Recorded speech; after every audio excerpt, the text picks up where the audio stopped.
When you're faced with a decision or a choice, you tend to think of two different sides of the situation. Either yes or either no. Or I can or I can't. Or even I will or I won't. 1 + 1 = 2.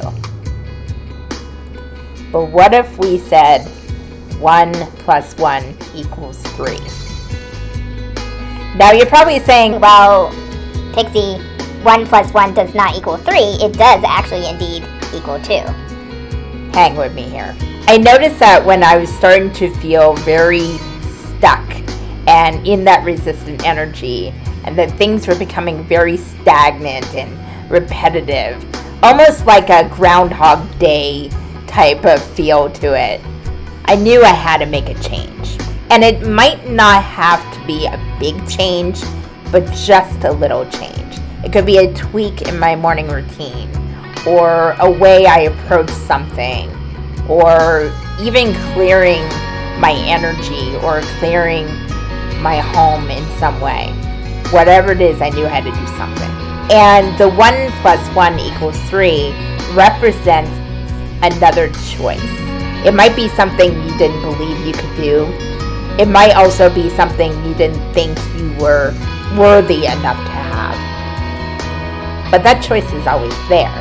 It's just a matter of shifting your reality, shifting your perspective.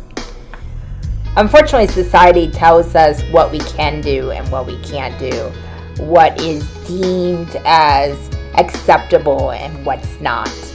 And unfortunately, a lot of us grow up in that conditioning. It's not always in a malicious way. It's just whatever our family is taught or whatever our parents believe.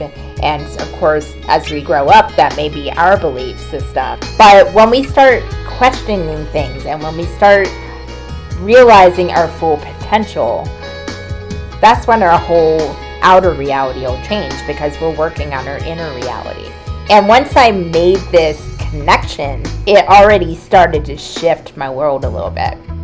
I actually have been taking moments a little bit more mindfully and a little more slowly. When we break out of those conditionings, when we realize our potential and we realize how worthy we really are of making a different choice than maybe we ever had before, that's when everything starts shifting in the world.